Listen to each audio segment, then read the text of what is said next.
はい、チームの会西川です。よろしくお願いします。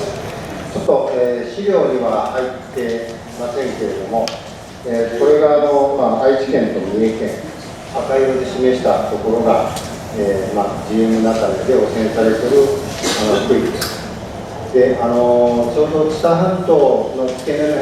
辺もありますけれども、これは直接製油会社とは関係なく、おそらく飼料会社からの持ち出したと思いますけれども、こういった、どこへ持ち出されているのかさっぱりわからないというような、こういうルートも見つかっています。で、豊明方面にもそのルートを行ってまして、これも今のところ、行き先が分かりません。で、豊川市については、なんとか抜き取りを重ねまして、収束したかなという状況です。で、あと、三重県の、津市から松坂市に至るところが、一番今問題になっている汚染の区域です。次お願いします。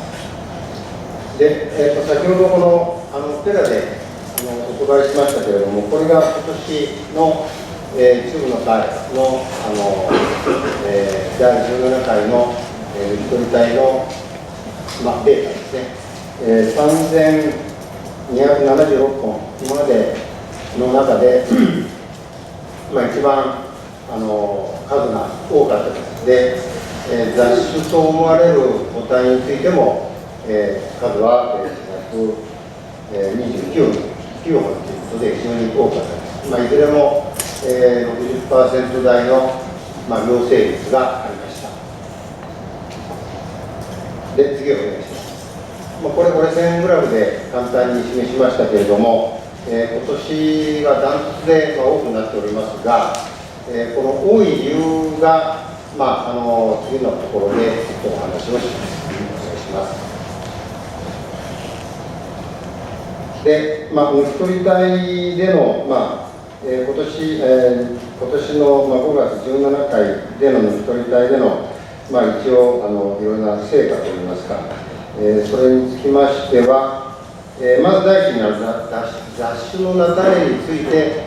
これをなんとか解明したいということで、京都学園大学の、金川先生に、鑑定を依頼しておりまして、その検体を、今回抜き取り隊の時に雑種と思われる検体ばかり、それも、陽性の反応の出たものばかりを検査をしていただいています。その分については、この右の、表の備考欄にあります。で、あと、今回ですね、環境省に協力をいただいております、隠れ GM 菜種のサンプルは、これ後日、名古屋港周辺で行いました。で、今回下見でかなり菜種がたくさんあるということで、一般の抜き取り隊員の方をたくさん、ご使用させていただきまして、協力をいただきました。で、3000本という数が出てしまったんですけれども、この3000本以上が出てしまったっていう理由はですね、次のページをお願いします。これは年間の、浮上メニューなんですけれども、まず一番上が、関連の企業さんに、製油会社さんにお願いしている分でして、これが3月から4月ぐらいに、4、5回、これ全域ですね、四日市港から、嬉野まで、40キロありますが、これを全域のではもう本当にランダムにしていただいてました。で、あと国交省さんの方でも協力をしていただいておりまして、こちらで除草活動のほかに、業者さんの方で道路の清掃業者ですね、そちらにも、GM ナタの抜き取りをしていただいております。で、あと、そんなことでやっておりますが、いつもの年ですと、いかにもその全体的に減っているというイメージでありましたが、今年はちょっと方式を変えまして、で特に関連企業さんと、抜き取り隊の、抜き取りの箇所ですね、コースを完全に分離して、それぞれでやってみました。その結果がこれだけの数につながったという、一因にはなっていると思いますけど、その他に、その気候ですとか、そういったことで、今年が特に多かったのかもしれませんが、今後そういったデータが出やすいようにですね、各団体で連携をきちんと取りまして、で、駆除活動をすることによって、傾向をしっかり掴んでいこうと、そういうふうにして考えています。次、お願いします。これ、環境省さんの方へのサンプルは後日、6月7日でしたが、これは名古屋港近辺で行いました。で、このコースはですね、知多半島の方に、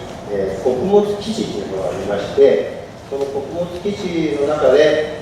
飼料会社さんなどがありまして、おそらくその飼料会社から出ているのではないかという、そういうルートの続きです。ただ、これも行き先が分かっておりませんので、その辺、非常に困っているところですが、そのコースで、なんとか、陰性ばかりの、菜種のサンプルを、サンプリングしまして、で、農務員さんの方で検査をしていただきましたが、いずれも PCR 検査でも陰性ということで、今回は、環境省さんの方に送る、隠れ GM ナタネのサンプルというのは残念ながらありませんでした。はい、次お願いします。で、問題点なんですが、先ほど、川津先生の方からもありましたけれども、その他に、例えばですね、この、依然として、輸送トラックからのこぼれ落ちが止まらない。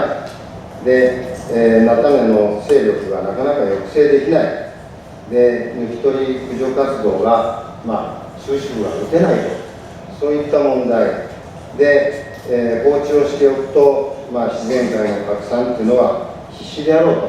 この活動をやめるわけにいかないところは非常に辛いところです。で、GM ナタネの、自生を規制する、カルタヘナ議定書の国内法ですね、先ほどもありましたけれども、名古屋クアラルンプール、補足議定書ですか、そちらを日本は一応署名はしておりますけれども、まだ締結をしておりませんし、国内法も全然明文化されておりませんので、こちらがしっかりできないと、こういった国内で起こっている問題が、対処されないということで、非常に残念な気がします。隠れ GM ナタネの説明ですね。で、次、お願いします。先ほどから雑種ということで、川先生からも、お話ありましたけれども、左の写真ですね、この左の写真でこのサンプルからは、京都、学園大学の神奈川先生の方で、検査していただいたところ、カラシノの、遺伝子が見つかったということで、ただ一つこれが雑種であろうという、非常にまだ想像の域を出ないんですけども、ほぼこれは確定であろうということです。右の方がそれと同じような形の、やはり雑種と思われる状態ですね。はい、次、お願いします。先ほどから雑種ばかりをご覧いただいているので、たまには本物の西洋ナタネですね、これを見ていただかないと困るんですけども、ちょうど、分かりにくいんですけども、ちょうど葉柄というんですか、葉っぱのこの茎ですね、葉っぱの茎がほとんどなくて、で、葉っぱ自体がその茎をこう包み込んでいるという感じですね。そんな感じで、葉っぱがあります。で、キャベツとの交配種ということもありましたが、葉っぱがですね、薄く毛羽がありまして、ワックスがかかったような、そんなような感じになっています。次、お願いします。これも先ほど川さんからお話ありましたけども、左が2月、3月ですかね、の時に見たものですが、これはからし菜であろうということで検査もせずにパスをしたんですが、その拡大が右の方で、葉っぱにギザがありまして、とてもその西洋ナタには思えない。ところがその4月に同じ株を見ましたら、これは立派なこの西洋ナタに育っていたということで、これを検査しましたら、